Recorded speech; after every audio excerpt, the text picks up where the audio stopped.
I'd been out of college for less than a month when I got the job. It wasn't glamorous.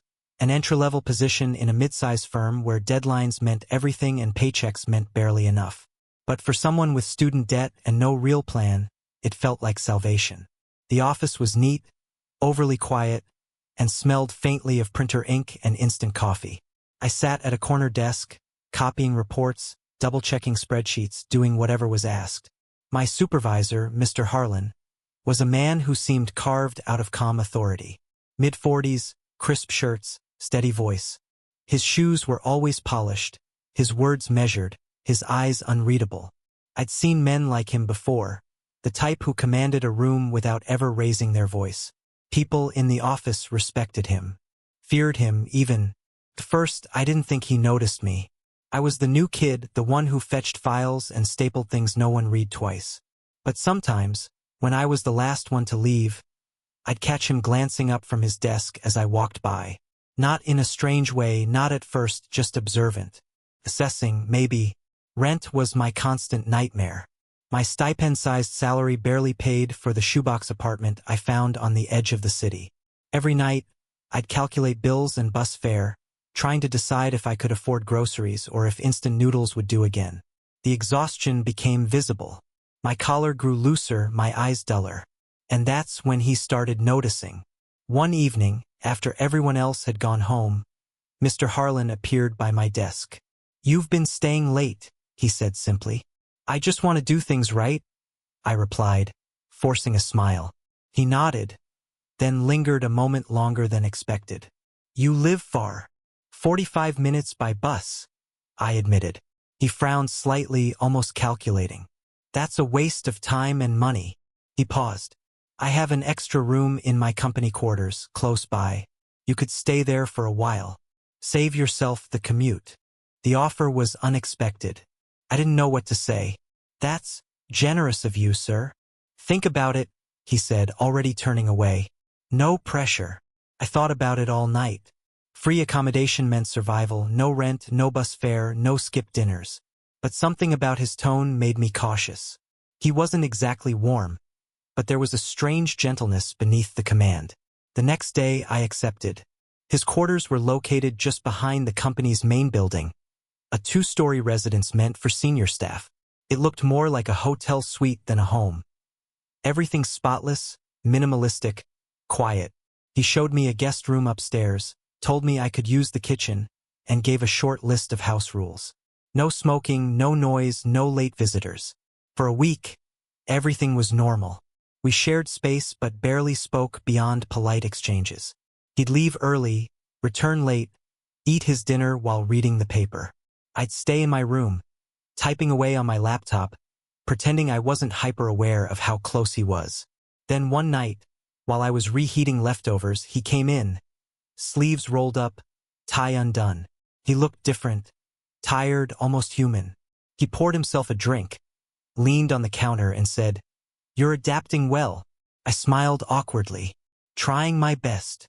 He took a slow sip. "You're doing better than most interns. You've got focus." "Thank you, sir." His gaze held mine for a moment too long. "You know," he said softly, "there are easier ways to make a living." I frowned, unsure if I misheard.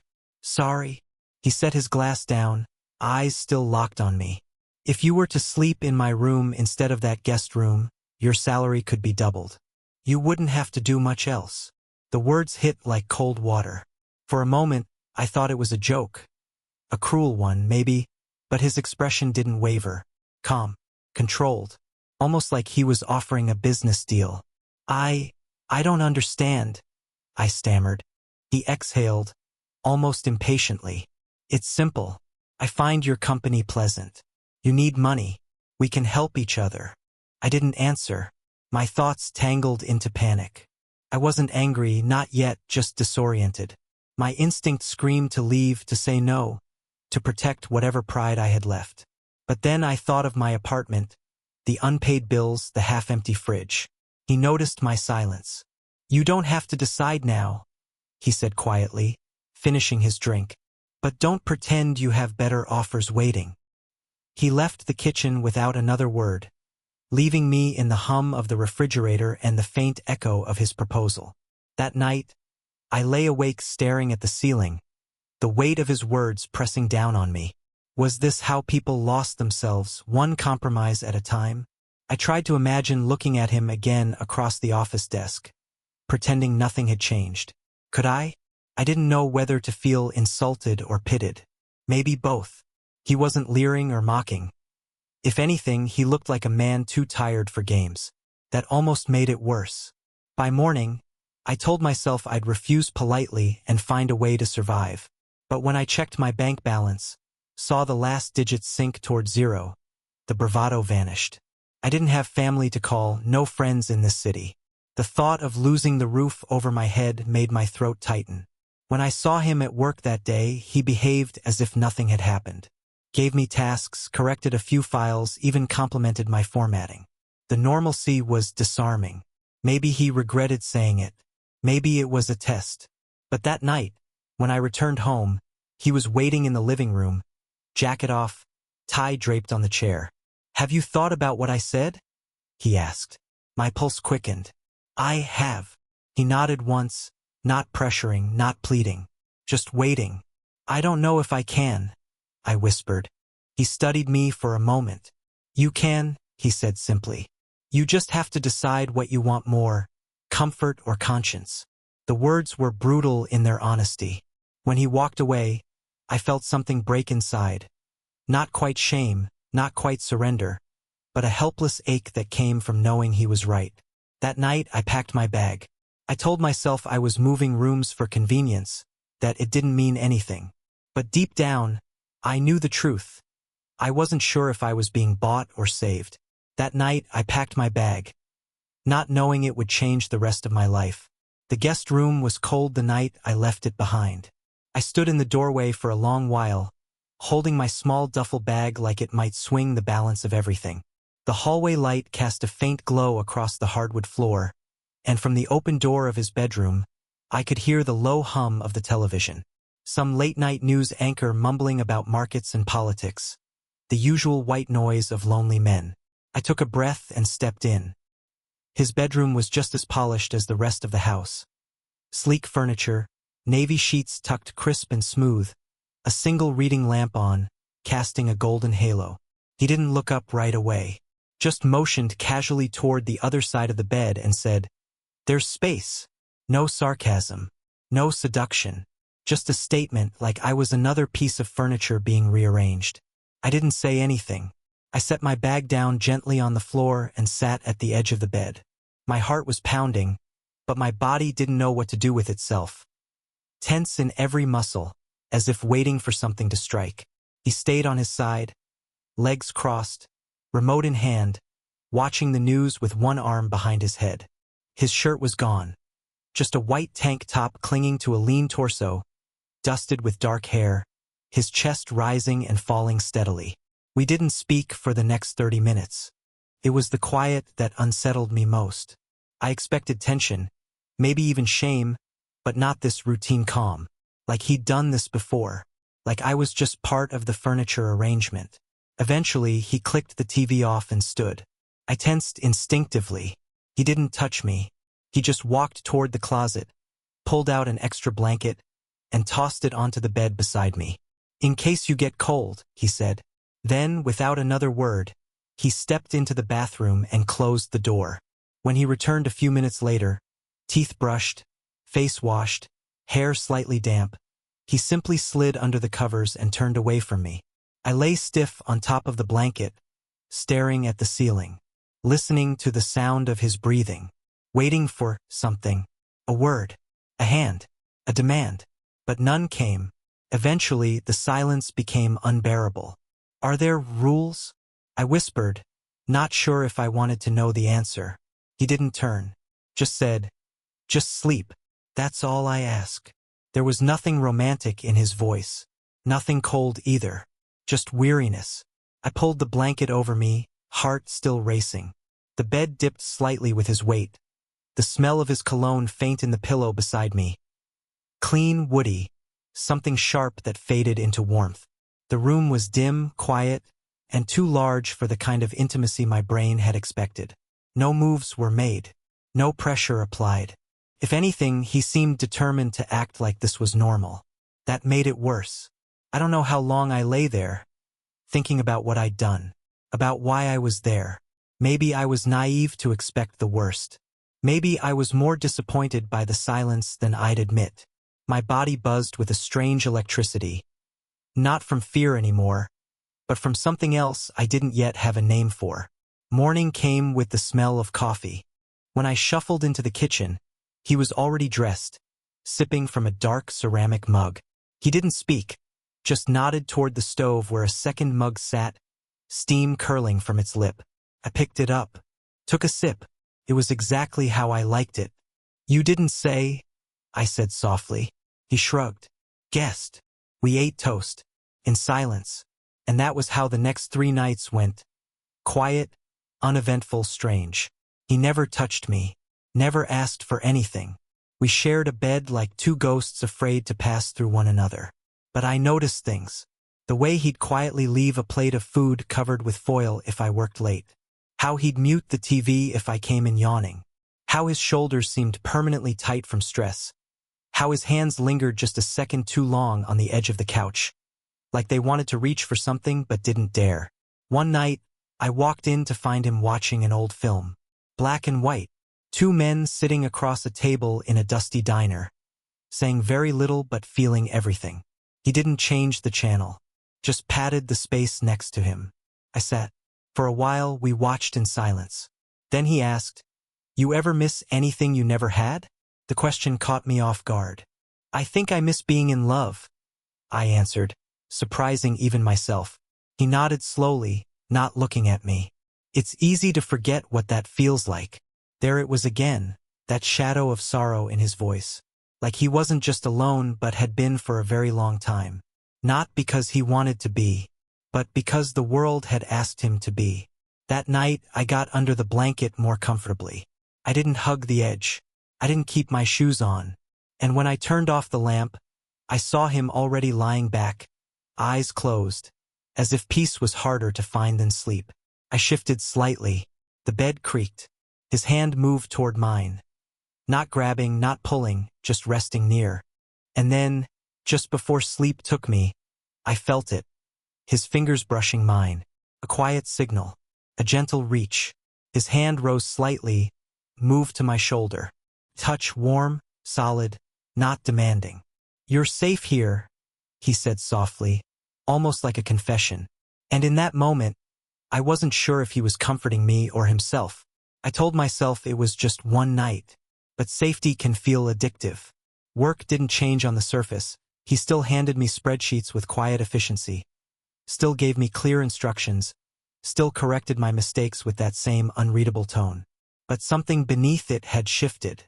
Now, when I passed by his desk, his eyes followed just a second longer. When someone else spoke over me in a meeting, he was the one who circled back, saying, "Let him finish." He wasn't warm, not exactly. But he was protective in that subtle, unspoken way that meant more than any outburst. Others began to notice. One morning, while I was refilling my coffee in the break room, a woman from HR smiled too tightly and said, "Mr. Harlan's been keeping you close these days, huh?" I laughed, uncomfortable.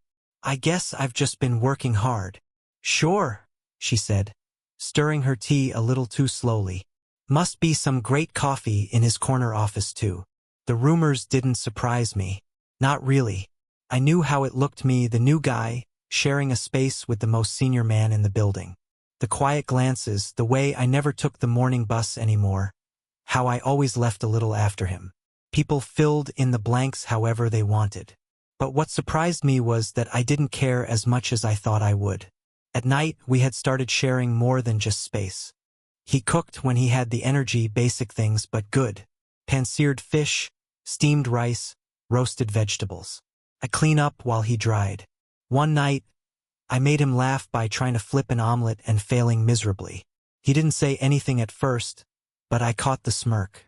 Then, just as I was rinsing the pan, he muttered, "You'd make a terrible chef. Lucky for you, I'm patient." We had inside jokes now. Silences that weren't awkward. I started looking forward to going home. Not just to sleep, but to be near him. His bedroom wasn't just a space anymore. It was a place where I heard the low rumble of his voice reading the paper, where he'd sometimes fall asleep with a book on his chest, glasses slipping down his nose, where he'd mutter night with the faintest softness, like it cost him something to say but he still meant it. And slowly what had started as survival became something else. I noticed the curve of his smile when he read the sports section, the scar on his collarbone when his shirt slipped, the way his hand hovered near mine when we passed each other in tight corners. One night, rain hammered against the windows like it was trying to get in. Lightning cracked above the city, and the lights flickered once before stabilizing. I found him in the living room, sitting by the window with a glass of something dark and half full. The storm lit up his face in flashes, sharp jawline, tired eyes, shadows dancing on his cheekbones. Couldn't sleep? I asked. Storm brings back things, he said quietly. Old memories, ghosts. I sat beside him on the carpet, back resting against the couch. You always talk like you've lived 5 lives. He chuckled, low and bitter. Sometimes it feels like I have. The silence stretched. Not uncomfortable, just heavy. Then he spoke again, voice lower. I was with someone once. Years ago. He was the only one who ever really got me. I turned slightly toward him, surprised. We kept it quiet. Office politics, family expectations, all the usual reasons. He went on. Eventually, he left. Said he was tired of being a secret. I didn't fight hard enough to keep him. His voice cracked just slightly on that last word. Since then, I've been alone. Not because I want to be. Just easier that way. I didn't know what to say. I didn't expect him to say any of that. So I did the only thing I could. I reached over and rested my hand on his. He didn't pull away. For a long time, we just sat there like that, hand in hand, storm flashing in the background. When he finally turned to look at me, his face was unreadable again. But his eyes were softer. You're too young for this mess, he murmured. I didn't answer. He leaned in, not quickly, not dramatically, just slowly, like he was giving me time to move away. I didn't. His lips met mine gently. A hesitant brush, nothing greedy or rushed, just testing, asking. And I answered. The kiss deepened, but not with hunger, with emotion, with everything we hadn't said. The fear, the loneliness, the strange comfort we'd built between shared dinners and quiet nights. When we finally pulled apart, he kept his forehead against mine. I shouldn't have offered money, he whispered. It wasn't about that. I know, I said, and I meant it. That moment wasn't transactional. It wasn't confused. It wasn't wrong. It was real. It wasn't a deal anymore. It was desire neither of us could deny. We didn't talk about what that kiss meant. We didn't make declarations or draw new lines in the sand. But things changed. He stopped leaving the lamp on at night. He'd wait for me to slip into bed, and then we'd lie there in that warm, quiet space, closer now. Not quite tangled, but no longer avoiding contact. Some nights, when the world outside felt far enough away, he would reach for me, and I'd let him. There was passion, yes, intense, surprising, almost desperate, but it always came laced with restraint, like we were both afraid the spell would break if we pushed too far, too fast. Still, we kept it quiet. At work, he was my supervisor. In the halls, we barely exchanged more than a nod. No one ever saw us leave together. No one ever saw how our fingers brushed when he handed me files, how his gaze lingered when he thought no one was watching. But they were watching. Gossip, like smoke, finds every crack. It started with whispers, then looks. One day, while I was stapling reports, a coworker leaned in and muttered, "Must be nice getting promotions in bed." I froze. She smiled, thin and cruel. "You really think no one notices how he treats you? You're not that special, sweetheart." I tried to laugh it off, but her words stuck like splinters. That night, I stayed later than usual, waiting until the floor cleared before heading out. I didn't want to face the walk back with him. I didn't want to be seen. When I got home, he was already there. Jacket off, sleeves rolled, nursing a glass of something stronger than usual. The moment I stepped through the door, he looked up and said, "What happened?" I shrugged. "Nothing. Just a long day." He saw through it. "What did they say? Does it matter?" I snapped more sharply than I meant to. "It's not like they're wrong." His eyes darkened. "Don't do that." "Do what?" I dropped my bag on the floor. "Pretend this doesn't look exactly like what everyone thinks it is?" He stood, voice low. "I've never forced you to be here." "That's not the point," I said, heart pounding. "You still offered money first. You still made it a deal before it ever meant anything." He flinched at that. "And you took it." I recoiled like he'd slapped me. "Because I didn't have a choice." The room crackled with tension. He turned away, running a hand through his hair. "I never meant to hurt you." "Then why does it feel like I was bought?" My voice cracked. "Why do I feel like I'm just convenient?" He looked at me then, really looked, and something in him gave out. "Because I don't know how to want someone without offering something in return," he said, barely above a whisper. "I've spent years being alone. I don't flirt. I don't chase. I offer. That's all I know." His voice trembled. "I wanted you to stay, because I didn't want to be alone anymore. But I didn't know how to say that without sounding pathetic. So I did what I've always done. I made it transactional." Silence fell between us. I looked at him, the man who had always seemed so in control, now standing there, stripped of the armor he wore so easily. He looked broken, not from shame, but from years of hiding the parts of himself he thought no one could love. I stepped back. Maybe we both made a mistake. He didn't stop me when I went to the guest room. He didn't follow. And when I left early the next morning, he was already gone. The days that followed were unbearable in their quiet. He stopped lingering near my desk. He stopped correcting me gently and started returning to clipped feedback and curt replies. It was like we'd both snapped the thread and were too proud to tie it back together. At work, people stopped whispering. Not because they believed nothing had happened, but because whatever had happened was clearly over. I buried myself in tasks, reports, graphs, paperwork. He did the same. The only difference was now we didn't look at each other at all. Every night, I returned to the guest room, door closed. Every morning, he was gone before I woke. The silence stretched between us like a canyon. Sometimes, I'd pass by his door and hear the sound of the television. Sometimes I'd hear nothing at all. It felt cruel how fast intimacy could evaporate. How something that had once felt so warm could turn so cold without warning. And yet, I still waited. For a word. A knock. A sign. None came. We lived in the same space. Worked on the same floor. Ate under the same roof.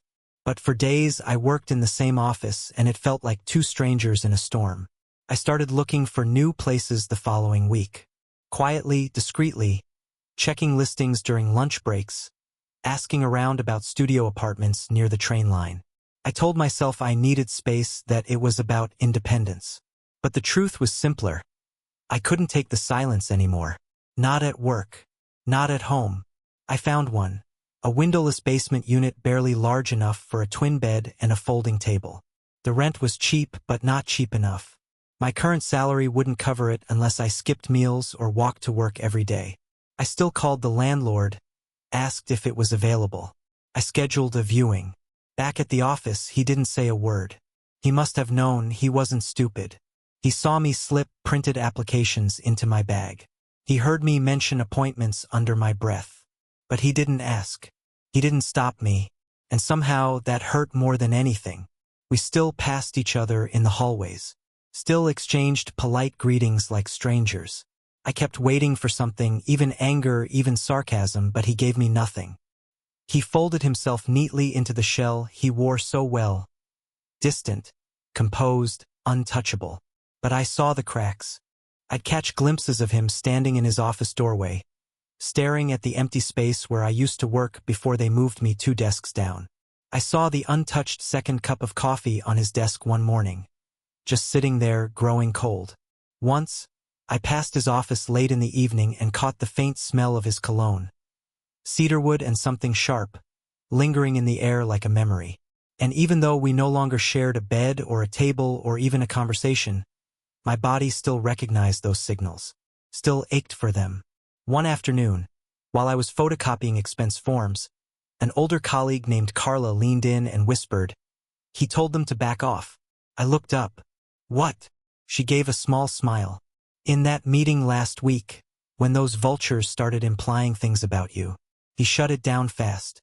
Said your work ethic was the best he'd seen in years. Said they could take their gossip and shove it." I didn't know what to say. Carla just shrugged. "He's cold, sure.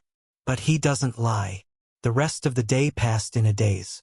All this time, I thought he'd thrown me to the wolves.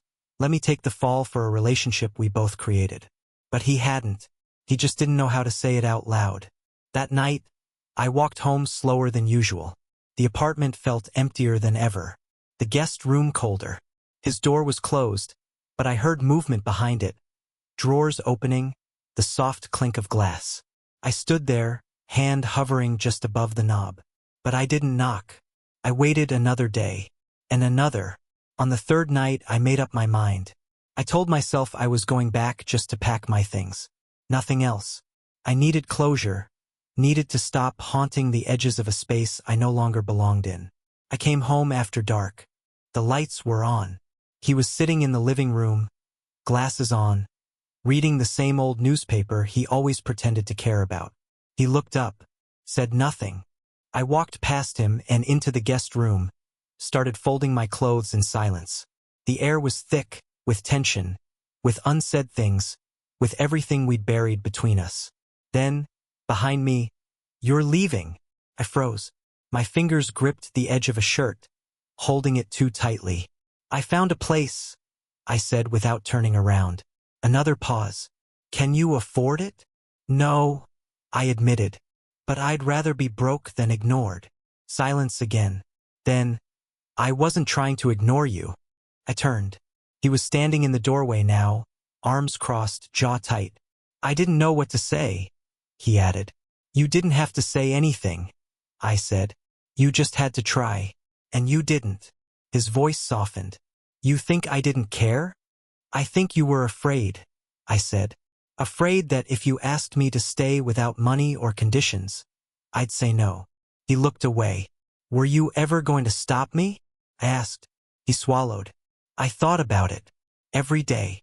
"Then why didn't you?" "Because I thought you deserved better than a man who didn't know how to love without bargaining for it." That cracked something in me. "I never wanted your money," I whispered. "I wanted you to see me, not just what I needed, but who I was. And when you finally did, you shut me out." He stepped into the room slowly. "I didn't know how to handle it. You made me feel something again, and that terrified me." We stood there, barely a foot apart, breathing the same heavy air. He reached up, carefully, tentatively, and touched my face. "I'm sorry," he said, "for everything, for how it started, for how I handled it." I leaned into his hand. "And I'm sorry for pretending it didn't mean anything." His eyes were glassy now. "It did. It still does." He stepped closer. "Don't go. Not because I can offer you anything, but because I don't want to wake up without you in the next room. Because I want to learn how to love you the way you deserve. Even if it's clumsy. Even if I mess it up." My chest tightened. This time, when he asked me to stay, he didn't offer a raise, just his heart. We didn't fix everything overnight. Real things don't work like that.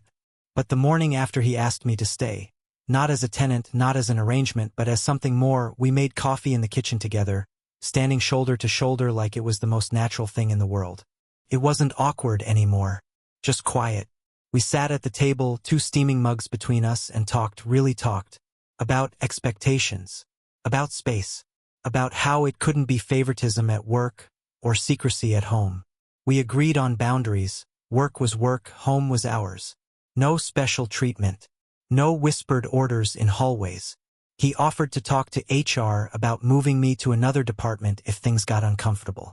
I told him I didn't want a free pass. I wanted to prove myself, earn whatever came next. And he nodded, not with pride, but with respect. The The promotion came a few months later, small but real, based on a presentation I'd worked hard on, client feedback, and numbers that spoke louder than gossip ever could. When the announcement went out, I expected side eyes, maybe even snide comments. But instead, I got a handshake from the department head and a quiet congratulations from Carla in the hallway.